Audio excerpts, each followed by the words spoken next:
Buenas noches, mi nombre es Jorge Mateo y soy gestor cultural y programador de los ciclos de cine de la Biblioteca Nacional del Perú. Les damos la bienvenida a esta sesión final del ciclo que hemos denominado Mujeres de la Cinematografía Peruana, en el cual hemos apreciado una breve selección de películas nacionales de reciente factura que abordan tanto desde la ficción como desde el registro documental la lamentable experiencia de explotación, sometimiento y segregación atravesada por ciudadanas peruanas en distintas regiones del país. Cabe señalar que detrás de estos proyectos se encuentran equipos audiovisuales dirigidos por destacadas cineastas peruanas. Hoy nos acompaña la documentalista Patricia Vice y con ella conversaremos sobre su último largometraje, Mujer de Soldado. Conversaremos un poco sobre Mujer de Soldado antes de darle la bienvenida a Patricia. Bueno, Mujer de Soldado es una película que narra el retorno de un grupo de mujeres a su poblado natal, reencontrándose con su pasado 30 años después de haber sido víctimas de sometimiento sexual y violación por parte de efectivos de las fuerzas militares. Este documental fue ganador del estímulo económico para la actividad cinematográfica y audiovisual, que fue otorgada por la Dirección del Audiovisual, la Fonografía y los Nuevos Medios, la DAFO, del Ministerio de Cultura. Al público que nos sigue, les recordamos que nos pueden mandar sus preguntas, sus consultas, mediante los comentarios del Facebook, para que nuestra invitada destacada pueda responderles. Estamos seguros que va a ser un conversatorio bastante bonito el día de hoy. Bueno, ahora sí presentaré formalmente a Patricia. Patricia Vice, es comunicadora social, graduada de la Universidad de Lima. Ella ha trabajado en diversos proyectos de desarrollo, se ha especializado en comunicación en zonas rurales. Cuenta además con más de 30 años de experiencia en las áreas de video, de periodismo televisivo, radial y escrito. Asimismo, en la realización de reportajes sobre temas sociales, de derechos humanos, culturales y agropecuarios. Ella ha producido alrededor de 200 reportajes televisivos y es socia de Buena Letra Producciones, la productora con la que ha dirigido el largometraje Todos Somos Estrellas en 2017 y este segundo largometraje llamado Mujer de Soldado. Bienvenida, Patricia. Buenas noches. Gracias por la invitación. Hola. Hola a todos. Gracias a ti. Perfecto. Bueno, ahora, Patricia, empezaremos hablando un poco de los inicios de tu carrera, ¿no? Tienes esta experiencia larga en el bioperiodismo y justo el año 2017, como hemos comentado hace un momento, nos sorprendiste pues con este documental íntimo, ¿no? De Todos Somos Estrellas, que fue proyectado tuvo su recorrido en los centros culturales, incluyendo la Biblioteca Nacional. Guardamos también un grato recuerdo de su proyección, de su exhibición en nuestro local de Zamora. Quizá para empezar, ¿nos puedas hacer una diferenciación breve entre la terminología audiovisual, entre lo que es un reportaje audiovisual y un documental? ¿En qué se diferencian? Adelante. Sí. Yo he hecho primero reportajes para televisión y siempre terminaba frustrada, ¿no? Porque el reportaje es un formato que te limita mucho, te condiciona por el tiempo, ¿no?, que tienes no solo para producirlo, sino el tiempo que tiene el mismo reportaje y porque no te permite desarrollar personajes, ¿no? Yo me acuerdo que me encontraba a lo largo de todos los años que hice ese trabajo con personajes interesantísimos y yo decía, qué frustración, qué pena que no puedo agarrar este personaje, conversar con él, darme todo el tiempo para desarrollar su historia. Y todos mis personajes se quedaban cortados, tijereteados, porque en el reportaje tienes que meter mucha tijera, ¿no? Y el trabajo de edición tiene que ser muy preciso por el tiempo, ¿no? Limitado. Y entonces esa es la gran diferencia, ¿no? La incapacidad para desarrollar personajes, para contar historias también, porque no te permite, ¿no? Sobre todo son reportajes informativos donde tienes que meter, combinar, ¿no? La historia, el testimonio con la información. Entonces, no te permite desarrollar una historia que empieza, que se va evolucionando y que tiene un final. Entonces, para mí todo terminaba recortado y me sentía frustrada hasta que, bueno, así tarde, pero llegó, ¿no? Llegó la posibilidad cuando nos presentamos al concurso del Ministerio de Cultura y ganamos. Y ahí creo que ahí empezó todo, ¿no? Ahí todo cambió. ¿Y cuáles fueron las circunstancias para que se dé este paso hacia el documental? Yo creo que fue toda una formación. Sin darme cuenta, yo me estaba formando para llegar a ese momento. Eh, sí, porque el trabajar en audiovisual y hacer reportajes te ayuda primero a centrar tu tema, a saber qué quieres, a definir objetivos, a ser muy preciso con qué cosa tienes que sacar, ¿no? Qué cosa no sirve, qué cosa sirve, cómo centras tu historia. Entonces me dio oficio. Cuando yo llego ya al documental, yo tengo esas herramientas que domino, ¿no? Que sé exactamente para dónde ir, cómo quiero que la historia fluya, qué quiero, ¿no? De mi personaje. Y eso es una práctica, ¿no? Eso es como un oficio, ¿no? Todo lo anterior me dio el oficio. Entonces, cuando fueron, bueno, las cosas que pasan en la vida, ¿no? Que no te la esperas, pero justamente yo quería hacer un documental sobre, después de que Carlos Iván de Gregori se muere, eh, tenía la idea de hacer un documental sobre Carlos Iván de Gregori, ¿no?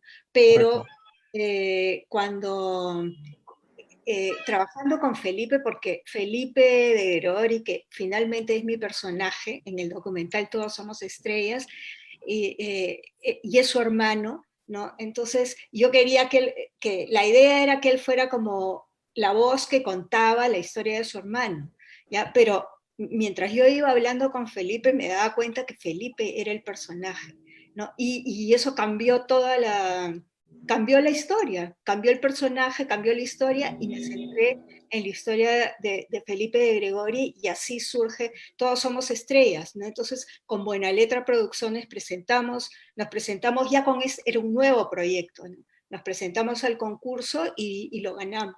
Y así fue que gracias a eso yo pude hacerlo, porque si no se hubiera quedado archivado como tenía ya a lo largo de tantos años archivadas tantas ideas para desarrollarlas, pero que nunca las pude hacer hasta que llegó este momento que tiene que ver bueno, con la evolución del cine en el Perú, ¿no? Cómo a través del Estado se dan oportunidades, ¿no? Para que gente que nunca ha hecho cine ni tiene experiencia en buscar financiamiento pueda tener la oportunidad de desarrollar un proyecto, ¿no? Y llevarlo y concluirlo, ¿no? Que es lo más importante, porque a veces tienes proyectos que también se quedan inconclusos o no tienes un buen presupuesto, ¿no? Y eso, bueno, y eso es una cuestión de la producción, ¿no? Hacer un presupuesto que sea realista, ¿no? Y que tú sepas que con este financiamiento que te han dado vas a concluir tu película, porque así se quedan muchas películas a medio de hacer, y porque no se les acaba el financiamiento, ¿no? Y eso es trágico, terrible. Felicitamos esta mi primera incursión en el mundo cinematográfico, en el mundo documental. la película Todos somos estrellas, una sentida semblanza sobre Felipe de Gregori, bueno, una gran película que siempre es recomendable verla, ¿no? Tenemos entendido, ahora pasemos al documental que el público ha estado viendo el sábado pasado, esta película Mujer de Soldado. En primer lugar, podemos, tenemos entendido pues que la génesis pues de Mujer de Soldado es anterior, justo es anterior a la idea de todos somos estrellas, ¿no? ¿No es cierto? Sí, sí, sí. Cuéntanos, por favor, cómo fue Sí, esto. hace 15 años, justamente cuando yo trabajaba haciendo los reportajes eh, eran en Canal N, teníamos un programa de televisión ahí los domingos. eh, Tuve la posibilidad de viajar a Manta, después, ya en la etapa de la post-comisión de la verdad, ¿no? Cuando ya la comisión de la verdad había terminado, pero dentro de los casos que la comisión había investigado estaba de la violación de mujeres en Manta y Vilca, ¿no? Una estrategia utilizada por las Fuerzas Armadas para someter a las poblaciones durante la época de la violencia, ¿no? Y utilizar el cuerpo de la mujer como botín de guerra. Y entonces yo viajé a Manta y ahí hice un primer reportaje televisivo. Ya, ahí era, como les contaba al principio, tuve una gran frustración porque yo decía, este es un tema riquísimo para poder desarrollarlo ampliamente, ¿no? Pero no podía. No solamente no podía porque no tenía los medios económicos para hacerlo, sino porque también las mujeres en ese momento me fue muy difícil encontrar a algunas mujeres que quisieran dar su testimonio. Era muy difícil, las mujeres no querían hablar, había mucha desconfianza y también había mucha protección hacia ellas, ¿no? De parte de las instituciones psicólogas y otras instituciones que trabajaban con ellas, ¿no? Entonces, y en general, en los juicios que se hacen por casos de violación sexual, a las mujeres se les protege mucho y, por ejemplo, no se permite que uno utilice sus nombres completos, sino sus iniciales. Y los juicios no son públicos, son privados, no se permite la difusión, ¿no? Es algo muy cerrado para mantener la privacidad y proteger a las víctimas. Pero entonces, bueno, eso fue así, ¿no? Entonces pasaron los años y yo seguía escribiendo cuando podía, ¿no? Escribiendo artículos sobre este caso, ¿no?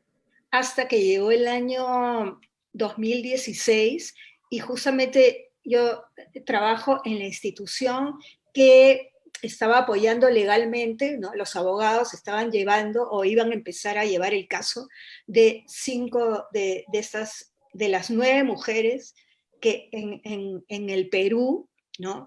Han denunciado las violaciones sexuales durante el conflicto, bueno, durante la época de la violencia que vivimos.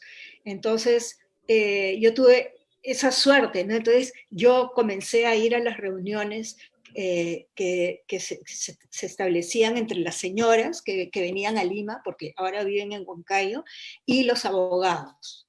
Entonces ahí escribía, ¿no? Porque no podía hacer otra cosa, y hasta que un día le dije a Magda, ¿no? Magda, te vamos a entrevistar, pero no te preocupes, tu nombre no va a salir, tu foto no va a salir, no. Y se volteó y me dijo, yo ya estoy harta de que no se conozca mi historia, de que no se sepa qué nos ha pasado, y más bien lo que yo quiero es hablar y que se conozca. Entonces ahí en ese momento fue que yo dije, ya, ¿no? Las condiciones se han dado y ya este es el momento de armar algo, de armar un proyecto y presentarlo, ¿no? Y pelear para buscar el financiamiento y que se concrete, porque me di cuenta que había habido una evolución. Sobre todo Magda, que es mi protagonista, es una mujer que desde que cuando llegó la Comisión de la Verdad a Manta, ella fue la primera a la que entrevistaron, ¿no? En ese momento Magda no sabía que la violación sexual era un delito, menos sabía Increíble. que la violación sexual en esas circunstancias, ¿no? Donde se plantea que es una estrategia que se utilizó no solamente en Manta, sino en muchos pueblos de la sierra, ¿no? Para someter a la población por parte de las Fuerzas Armadas. eh, Eso es un crimen, un delito de lesa humanidad. Entonces ella, por supuesto que no sabía nada de esto. Desde el momento en que ella se entera de esto, desde el momento en que ella decide que sí, que quiere que se investigue el caso, que quiere apoyar a la fiscalía, que quiere que todo termine en un proceso judicial, ¿no? Ella ha ido evolucionando y ha ido cambiando, y ha ido reflexionando y ha ido procesando lo que le pasó, ¿no? Sobre todo te digo ella, porque yo creo que gracias a sin Magda yo creo que no hubiera podido hacer este documental, porque ella es la que lidera a las otras, ¿no? Ella es la que, si tú te das cuenta del documental, la que como que plantea, pone sobre el tapete los temas, ¿no? Sobre los que le interesa conversar, lleva la conversación. Entonces, gracias a su inteligencia y a su evolución, ¿no? Como persona y como mujer, ¿no? Y como víctima también, yo creo que se pudo realizar este documental. Hay varios aciertos en el documental, ¿no? Quizá lo que sale más a flote es la manera como has presentado esta narración a partir de conversaciones entre las mujeres. Quisiéramos saber cómo fue planteado esto, ¿no? ¿Había algún tema que dirigías para que se conversara? ¿Fue todo espontáneo? Por favor, adelante. Y nosotros hemos viajado mucho antes, previamente, desde el 2016, desde el 2018 en realidad, hasta que filmamos varias veces a Huancayo, para justamente profundizar, ¿no? Con cada una de las mujeres que estuvo en el documental, sobre sus historias, sobre sus sentimientos. Entonces, a partir de esas conversaciones es que yo definí los temas, ¿no? Yo antes del documental yo sabía cuáles eran los temas centrales que debíamos tocar en el documental. Y también tenía clara la idea de que debían ser conversaciones entre amigas, ¿no? Que como conversaciones como las que tenemos las mujeres entre amigas, que hablamos horas de horas sobre todas nuestras cosas, ¿no? Sobre cosas íntimas, personales, ¿no? Esas conversaciones entre mujeres es las que yo quería que se reflejen en el documental, ¿no? Y que la estructura se encadene a partir de estas conversaciones largas, no me importaba, no pensaba justamente en ese ritmo rápido, ¿no? Quería que fuera el ritmo que tuviera, que fuera ese, el de las conversaciones que ellas, el ritmo lo imponían ellas, ¿no? A través de las conversaciones. Entonces, claro, fue un largo proceso de trabajo con ellas para lograr esto. Claro, ha sido bastante tiempo que has estado en contacto con ellas. Sí. ¿Cuándo te diste cuenta que ya estabas entrando en confianza con ellas y ya podían manifestar esta, este sentimiento, ¿no? Quizá de frustración, ¿no? Que han estado guardando. Bueno, sí, fue poco a poco, pero yo tenía la ventaja de que ellas confiaban en nosotros porque sus abogados eran los mismos, eran de la misma institución en la que yo trabajaba, entonces eso ya me abrió las puertas, ¿no? Me abrió las puertas y lo otro es poco a poco, ¿no? Son fáciles, ellas son, a pesar de toda la desconfianza y todos los problemas que arrastran, también son personas confiadas, que se abren en un momento y ya comienzan a soltarse. Algunas son muy graciosas, son simpáticas, muy inteligentes, todas, ¿no? Entonces, de verdad que fue fácil la relación. Y con el equipo también, porque ya, una cosa es que nos cuenten a mí, a la productora, sus historias, ¿no? Y otra cosa es que frente al equipo de filmación, que no era muy grande, pero de todas maneras, ¿no? Era gente que recién conocían en el momento, Claro. ¿no? Que no se inhibieran, ¿no? Y se logró eso, se logró. Y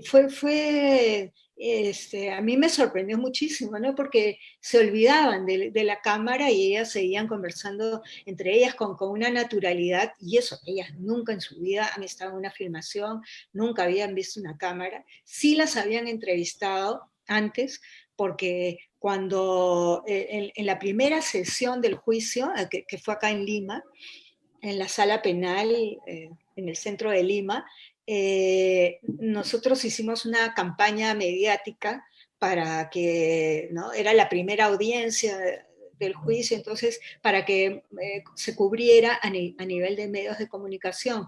Entonces, el primer día de la audiencia llegaron medios internacionales, llegaron varios canales, ¿no? Y se les acercaban y les ponían el micro y ellas, también me sorprendió mucho, ¿no? Pero no tuvieron ninguna vergüenza, era la primera vez que se les acercaban así tantos periodistas con micros, ¿no? Y con cámaras, y esa fue su primera experiencia mediática. Pero después pasar ya a la filmación, que es es totalmente diferente, ¿no? Porque además los temas que tocaban eran mucho más íntimos, ¿no? Y el clima que se formaba era otra cosa. Sin embargo, lo hicieron con una naturalidad sorprendente, ¿no? Es eso, ¿no? Se olvidaron de que existía la cámara y de que había gente ahí que ellas no conocían prácticamente casi nada, ¿no? Nada. Además de haber pasado por esta lamentable experiencia, ¿no? Ellas han sido segregadas por la misma población, quizá la misma población de donde son originarias. Quizá nos puedes explicar qué concepto trae esta frase de mujer de soldado que la has elegido como título de la película. Me parece que Mujer del Soldado sintetiza el estigma que ellas cargan hasta ahora, ¿no? Desde que tenían 17, 16 años, ¿no? Hasta este momento. Pude ponerle títulos más fuertes todavía, como lo que les dicen, que por ejemplo les dicen pellejo de militar, puta de moroco, ¿no? Pero bueno, escogí Mujer de Soldado, me pareció dentro de todo el más suave, ¿no? Porque es Pero terrible igual todo lo que guarda una le... carga despectiva bien fuerte. Sí, sí, además, claro, es un insulto tremendo porque la población hasta el día de hoy piensa que ellas consintieron estas relaciones con los militares, que fueron sus enamoradas, ¿no? Bueno, imagínate una niña de 17 años aceptando una relación eh, cuando viene el soldado que está pastando su ganado, viene y con el arma y la viola, y para la población eso es una relación consentida, aceptada, ¿no? Entonces es una cosa terrible porque incluso su propia familia, ¿no? Piensa que sí, que ellas eran las enamoradas y que ellas querían ser las enamoradas de estos soldados, cuando ellas estaban aterrorizadas. Porque si alguien se acerca donde tú estás con un arma, ¿no? ¿Qué haces en ese momento? No te vas a enfrentar, ¿no? Y es imposible, tienes que someterte, es como vienen a tu casa y te asaltan con un arma, o entran a tu casa, están armados y tienes Claro. ¿no? A someterte, ¿no? O te matan, ¿no? Esa es la otra alternativa. Y entonces así han vivido meses de meses, ¿no? Cada una tiene una experiencia diferente. En el caso de Magda, por ejemplo, ella tiene que consentir esta relación entre comillas, ¿no? Durante 7 meses. ¿Por qué? Porque ella es la más, como que la que ha procesado mejor las cosas y ella cuenta, ¿no? Ella me dijo, si yo no aceptaba estar con este soldado, aceptaba entre comillas también, ¿no? 7 meses, ¿no? Consintiendo, entre comillas también, ¿no? Que me violara, lo que iba a pasar era que iban a venir 5, 6, 7, 8 y me iban a violar también, ¿no? Entonces, esos meses que ella estuvo consintiendo, entre comillas, esto, fueron meses que estuvo protegida, porque él impedía que los otros la violaran también, cosa que no fue el caso de Magna, que es otra de las protagonistas, que ella sí fue violada como 4 veces por diferentes soldados, ¿no? Capitán, soldado. Triste historia. Sí, sí, Sí, son terribles. Y terrible. Santosa, que era la menor, tenía 15 años. 15 años, no Wow, sabía que era una relación sexual, no sabía nada, no entendía nada, ¿no? Y ella cuenta, ¿no? Que cuando salió embarazada, porque todas han tenido hijo de soldado, eh, pensaba, su madre le decía que algo se le había metido, ¿no? Un animal, algo, no sabía, era una niña. claro. Y ahora que has tocado el tema de los hijos, ¿cómo ha sido su relación de las mujeres bueno, con sus hijos? Sí, con los hombres, lejana, mala, distante, ¿no? Ellas lo dicen, ¿no? El caso de Magda es diferente porque ella tuvo hija de soldado. Entonces, con esa hija sí tiene una buena relación. Pero en el caso de las otras, ellas tuvieron hijo hombre. Y en general, ellas tienen un problema con los hombres, ¿no? Se incomodan, no confían en los hombres. Esa parte, esa secuela ha quedado ahí, ¿no? Es parte del trauma, ¿no? También cuentan en la película que con sus parejas, ellas no pueden sentir cariño, tienen algo que les impide relacionarse bien con las parejas que hayan tenido, ¿no? O que tengan Ajá, en este momento sus esposos. Entonces, claro, creo, eso es, ya, con eso van a convivir el resto de su vida, no lo pueden superar. exacto, exacto. Pasemos ahora algo más con respecto al tema de la grabación misma. Es- Entiendo que tuvieron problemas también para poder grabar, ¿no es cierto? Sí, Por sí, favor, sí, sí. cuéntanos. Y eso que hemos tenido todos los cuidados, ¿no? La Patiño, la productora, ha estado varias veces antes de la filmación en Manta, hablando con el alcalde, con el presidente de la comunidad, incluso hicimos unas donaciones de bidones de agua, ¿no? Con esos cañitos, porque durante horas ellos no tienen agua en el caño, no tienen agua potable, entonces tuvimos todas las precauciones y los cuidados, ¿no? Pero aún así, cuando llegamos y llegamos con ellas, ¿no? Ya comenzó el pueblo a alarmarse, comenzaron a formarse grupos de gente que hablaba entre ellos, ¿no?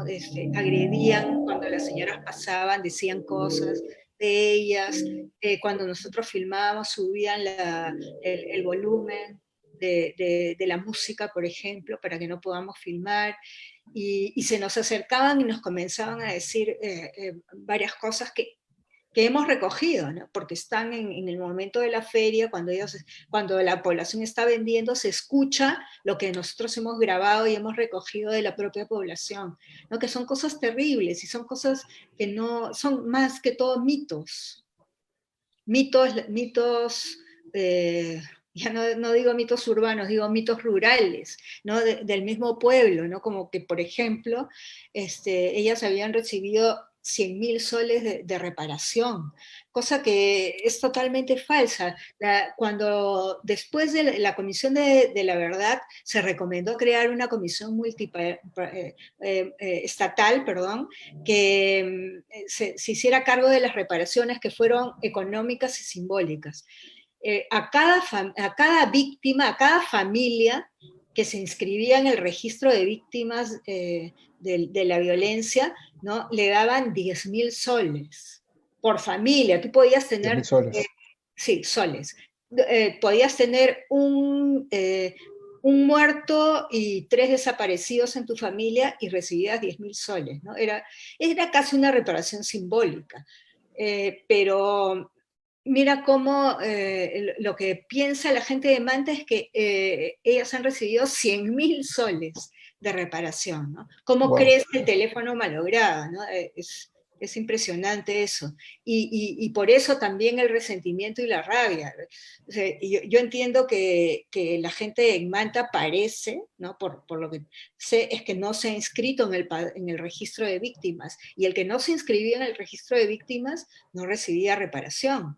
Entonces, es así, ¿no? Así de simple y parece que eso también es algo que les genera rabia, ¿no? Cólera, que ellas recibieron esa cantidad de 10.000 soles, ¿no? Pero, y el resto de la población no, y ellos se sienten víctimas, ¿no? Porque es cierto, fueron primero maltratados y muchos murieron en manos de Sendero y después también en manos de los militares, ¿no? Es cierto, pero ¿qué culpa tienen ellas de que la población no se haya querido inscribir o no haya podido inscribirse en el registro de víctimas, ¿no?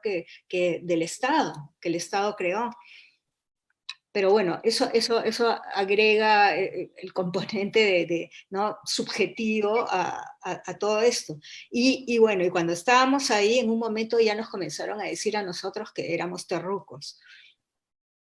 Estos deben ser terroristas, terrucos, y entonces la productora tuvo que llamar al Ministerio de Cultura, a los funcionarios de Huancavelica, ¿no? Para que vengan a Manta y llegaron a Manta para decirle a la población que este era un proyecto financiado por el Ministerio de Cultura. Y eso apaciguó en el momento, ¿no? Las cosas, pero yo sí pienso que si nos hubiéramos quedado un día más, ya nos hubieran votado, ¿no? Hubiera habido una cosa agresiva y nos hubieran votado. Bueno, La situación está muy, muy agresiva. cierto. Bueno, felizmente no se dio una circunstancia violenta en Sí, estas sí. grabaciones.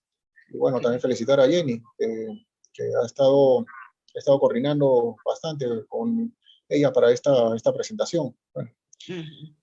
hemos estado viendo algunas imágenes de la película. No sé si lo has podido apreciar, Patricia. Son, bueno, aparte de contar esta historia que han atravesado ciudadanas peruanas, pues encontramos unos encuadres muy interesantes, una iluminación muy bien tratada, ¿no? Creo que ahí sí la película te da una historia bastante fuerte y tiene un empaque muy atractivo para complementarlo o no sé si llamarlo complementarlo, pero para poder apreciar pues en total pues su concepto tanto estético como temático. Eso lo destaco bastante. Sí, ¿Cómo, qué equipos utilizaron? Por ejemplo, acá tenemos una toma nocturna, ¿no? sí, sí, sí. Esta es la segunda vez que, bueno, la segunda y segunda vez que trabajamos, es el mismo equipo, ¿no? Es el mismo equipo Ajá, de de Todos Todos Somos Somos Estrellas. Estrellas. Sí, el mismo director de fotografía, Lino Anchi, y todo el equipo es básicamente el mismo. Entonces ya nos conocemos y la propuesta era pasar de la oscuridad a cierta, no digo a la luz, sino a cierta luminosidad y del interior al exterior. En tanto, las señoras se iban sintiendo más cómodas en Manta, iban obviando, ¿no?, lo que la gente pudiera pensar y decir de ellas, y iban saliendo al exterior y se iban sintiendo más libres y más seguras de sí mismas, ¿no? Y ese proceso nosotros queríamos que se reflejara tanto en la fotografía como en general en la propuesta estética, ¿no? Esa era la idea. Bien, hay otro recurso que bueno, la película tiene varios elementos muy bien logrados, ¿no? El otro es la actualización en off del juicio seguido al violador. Tengo entendido que no querías hacer algo protocolar, ¿no? En entrevistas No, o el seguimiento del juicio, sino no, este recurso que sirve como licencia. sí, ¿Cómo, sí, sí. cómo surge esta Sí. idea? Quería alejarme lo más posible del documental. Cuando se hacen documentales que tocan casos de derechos humanos, ¿no?, casos duros, por lo general se recurre a las entrevistas, a especialistas, a activistas de derechos humanos o a los juicios, ¿no? Hay muchos documentales que siguen más bien el juicio, el proceso, ¿no? Yo quería hacer todo lo contrario, quería centrarme en los personajes, desarrollar a los personajes, y en este caso, como te dije al principio, ¿no?, verlas a las señoras en su estado, ¿no?, en su pueblo, conversando entre ellas, en su casa, ¿no? Más bien la parte íntima, ¿no? Eso es lo que yo quería desarrollar, ¿no? Lo íntimo, lo más personal. Y eso, para mí un juicio es externo, no iba a responder a lo que yo quería. Entonces hice uso de las actas del juicio. Lo que pasa es que ha habido dos juicios, ¿no? Un juicio que se anuló, que fue el primero, y en el cual yo me he basado, ¿no? Y el juicio que se está dando justamente en este momento, en estos días, ha empezado, empezó antes de la pandemia, ¿no?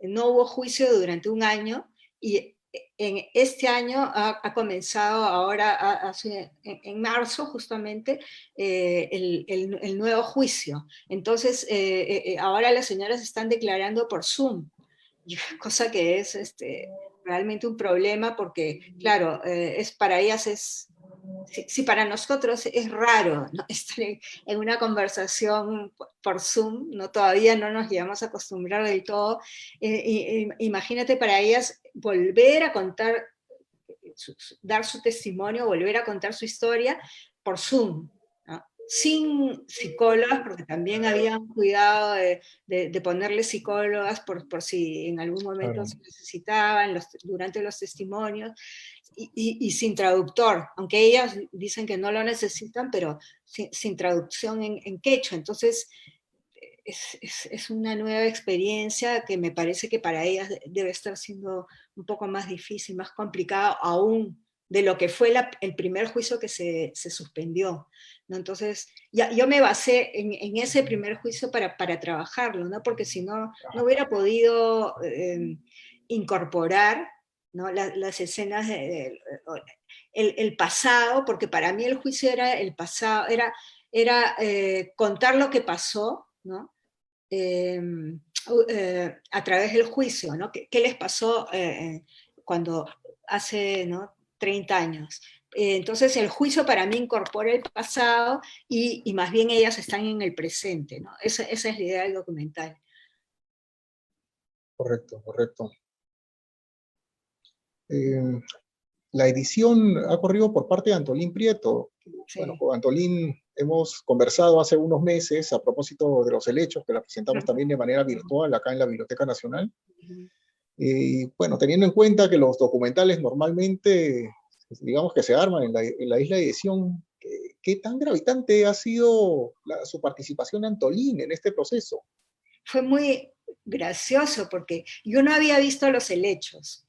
Y los helechos, después cuando le he visto, ya cuando estábamos como casi al final de la edición, que la volvieron a pasar y la pude ir a ver, me di cuenta que también está basada en conversaciones. Entonces, y entre mujeres, ¿no? La mujer es protagónica en los helechos. Entonces, me di cuenta bueno, porque sí, él captó perfectamente la idea, la captó y ahora me doy cuenta por qué, ¿no? Al ver los helechos me di cuenta por qué había, con tanta facilidad había captado lo que yo quería. Entonces, por eso te digo que fue gracioso, ¿no? Porque yo no, por coincidencia, bueno, por esas cosas, no lo conocíamos. Antolín sí es nueva, no participó en Todos Somos Estrellas y por esas cosas ya lo conocimos, hubo empatía, pero yo no sabía que su película estaba basada también en conversaciones entre mujeres. Como Entonces un dato, encajó perfecto. bueno, como un dato anecdótico, bueno, Los Helechos ha sido una sorpresa. También la recomendaríamos si tienen la oportunidad de ver a nuestros seguidores, pues véanla, es una gran película. Bueno, veamos ahora, esta ha sido tu primera experiencia estrenando online. Bueno, ya de Todos Somos Estrellas, estrenó en 2017 de manera, de manera presencial. Sí. ¿Y cómo podrías dar un balance de esta nueva experiencia? En primer lugar, a ver, primero cuéntanos cómo ha sido el recorrido que ha tenido la película. Sí.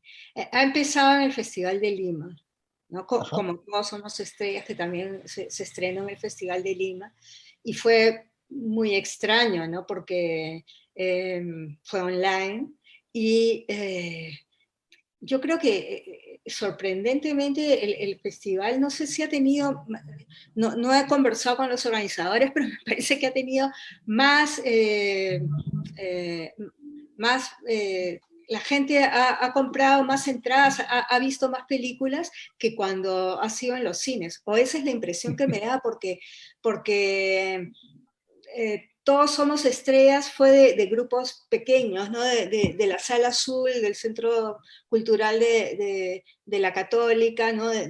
Que tiene, ¿no? Un aforo limitado. Entonces, acá me pareció que como no había límite, creo 500 por función, pero era bastante más, ¿no? Entonces, me da la impresión que la ha visto más gente online, ¿no? Y después, bueno, esa es mi impresión. Y después, lo otro es que comenzamos a postular a, a festivales internacionales y hemos estado en el ITFA de Ámsterdam, estamos ahorita justamente en Human Rights Watch, en el Festival de Cine en Londres, estamos en Toulouse, en el Festival de Toulouse de Francia, entonces, cosa que no pasó con Todos Somos Estrellas, no estamos... estamos en esa ruta de los festivales internacionales, que también es toda una nueva experiencia. Y todos online, ¿no? Eso es algo también curioso. Todos, no, a pesar de que te invitan a los festivales, no puedes ir, ¿no? Entonces todo es vía Zoom.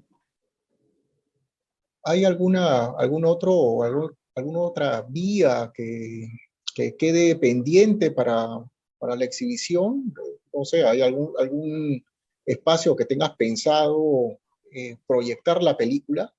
Sí, por lo pronto, bueno, en el LUM, que ya el LUM nos ha ofrecido proyectarla online y después, cuando todo esto termine, hacer una proyección grande, ¿no? Y también nosotros, con Todos Somos Estrellas, ganamos el concurso de distribución alternativa de DAFO, ¿no? Y fue una experiencia muy buena porque eso te permite llegar a cineclubes de provincias, ¿no? Y tenemos ya un contacto de cineclubes a nivel nacional que tienen buenas proyecciones, además son, por ejemplo, las universidades tienen buenos equipos, buenos proyectores y salas relativamente cómodas que te permiten ver bien la película. Y entonces hemos establecido un circuito alternativo en provincias, ¿no? Que este año iba a empezar Mujer del Soldado en ese mismo circuito, ¿no? Pero desgraciadamente, bueno, todo se ha quedado postergado para, esperemos, el próximo año. Ajá. Nos hacen una pregunta si tienes pensado en sacar un DVD del documental. Por el momento, bueno, todavía estamos recién en la etapa de distribución, así, igual que con Todos Somos Estrellas, no hemos sacado DVD tampoco de Todos Somos Estrellas, ¿no? Nuestra alternativa ha sido la distribución alternativa, ¿no? En cineclubes. Estamos en ese momento, ¿no? Todavía tendríamos que ver la posibilidad, pero sí, sería interesante, no nos cerramos. Qué bueno. Ahora pasamos a una pregunta ya un poco más amplia, de acuerdo a la temática la que nos hemos basado para hacer este ciclo. Quisiéramos saber tu opinión, quizás desde tu propia experiencia, sobre el rol de la mujer dentro de la industria cinematográfica contemporánea. Quizá primero algo global y también el caso peruano. A ver, por favor, ¿cómo nos Sí, podrías mostrar? últimamente las películas que más me gustan son de directoras mujeres, ¿no? Y puedo escoger, ¿no? Puedo escoger películas de directoras mujeres, cosa que antes contabas con los dedos, ¿no? Ahora hay buenísimas directoras mujeres a nivel internacional, eh, que, que tienen una sensibilidad, no sé, a mí no me gusta decir que la sensibilidad femenina, ¿no? Es diferente, pero sí hay algo, ¿no? Que yo termino de ver una película y a veces no me fijo en el director y digo, me parece que esta película es dirigida por una mujer, y dicho y hecho, ¿no? Es algo, no es una mirada, porque yo sí creo que hay hombres con sensibilidad femenina, ¿no? Y claro, hay directores con sensibilidad femenina, otros que no, definitivamente. Pero sí hay una forma de ver quizás los detalles, ¿no? El trabajo de los personajes femeninos también, que hacen una diferencia entre directores hombres y mujeres. Y me gusta mucho el cine que se está haciendo por mujeres. Acá en el Perú recién está en pañales, ¿no? Todavía la participación de la mujer en el cine, ¿no? Recién hay muy pocas mujeres directoras. Espero que, claro, esto va a ir con el tiempo cambiando, ¿no? Y porque las posibilidades de hacer cine antes eran totalmente limitadas y también yo creo que la mujer se excluía a sí misma también muchas veces, ¿no? Yo me acuerdo que uno decía, no, no, yo directora no, ¿no? Yo, claro, puedo hacer script, puedo hacer producción, pero directora no estoy preparada, no tengo, y tengo, no sé, pues no eras tan mandada, tan arriesgada, ¿no? Como para decir, sí puedo dirigir. Pero yo veo que ahora las jóvenes, bueno, las nuevas generaciones son mucho más, quizás más libres de prejuicios, ¿no? Más arriesgadas, no sé, pero veo que las jóvenes empiezan, ¿no? Y sí, se tiran a la piscina, ¿no? A hacer dirección, pero claro, en el Perú todavía, en cambio en países como Argentina hay muchísimas más directoras mujeres, también depende del tamaño de la industria también. Pero Claro. sí. sí, esperemos que esto vaya evolucionando y cada vez haya más mujeres. Sí, efectivamente. Bueno, ahora quizás nos puedas comentar cómo van tus proyectos personales, bueno, laborales, con respecto a, eh, a esta etapa en la que estamos pasando. ¿Hay alguna película eh, en veremos? Sí, hay un proyecto, pero todo es muy complicado porque siempre no, no siempre, ¿no? El de Todos Somos Estrella fue en Lima, pero después tengo una tendencia como a pensar proyectos fuera de Lima porque por mi misma experiencia, ¿no? En esos años que te contaba de haciendo reportajes, he viajado muchísimo por el Perú, he conocido muchos lugares y he conocido a personajes, historias. Entonces, eh, tengo relaciones con provincias que me permiten imaginarme ideas y proyectos más fácilmente que quizás que acá en Lima. Entonces, la pandemia te complica, ¿no? Bastante este tipo de proyectos, porque ¿cómo hago? ¿No? De ahora estaba elaborando un proyecto, pero en Imasa. Imasa es la capital es un distrito, una provincia de Bagua. ¿Ya? ¿Cómo hago yo para contactarme con la gente que vive allá? ¿No? Es complicadísimo, y más si es una comunidad indígena, por ejemplo, donde no tienen internet. Entonces todo se vuelve 100 veces más complicado al momento de hacer el proyecto, ¿no? Y en eso estoy, tratando desde Lima, sin poder moverme, hacer un proyecto ¿no? En Amazonas, en una comunidad indígena, complicadísimo. Sí, hay una dificultad también que está, que se ve pues en la realización de producciones audiovisuales para poder grabar, para poder salir, y justamente por el tema de salud, ¿no? Tanto del personal técnico, el personal actoral, ¿no? Que está incluido en estas producciones. Bueno, te agradezco, Patricia, acá tu presencia. Es la segunda vez que estás en el Cineforum de la biblioteca y esperamos que no sea la última. Yo Bueno, también espero. Muchas gracias a ustedes por invitarme. gracias a ti. Bueno, queremos conversar con nuestros amigos que han estado acompañando.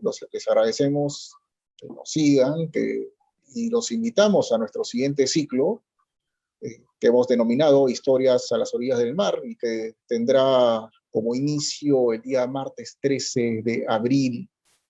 Asimismo, también queremos invitarlos a un nuevo conversatorio que tenemos. Bueno, ha llegado una pregunta, creo que podemos hacer, que es dable, hacerte la pregunta, Patricia.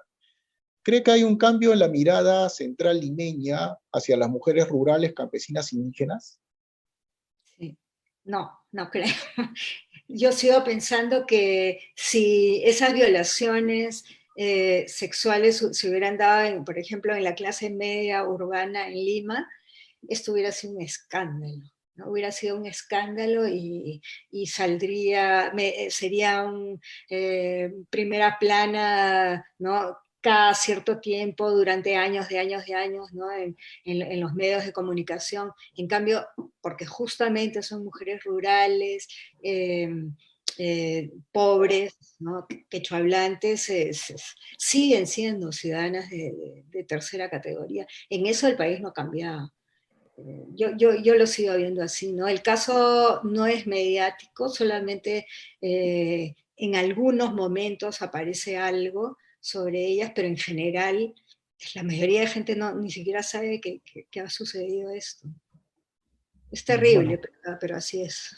Por lo menos esa es mi forma de ver las cosas, ¿no? Han pasado 30 años, pero en Lima se sigue seguimos con lo mismo, ¿no? Si no hubiera habido Tarata, no hubiéramos sabido que había una, ¿no? Que la violencia era una cosa cotidiana en las zonas rurales y así, ¿no?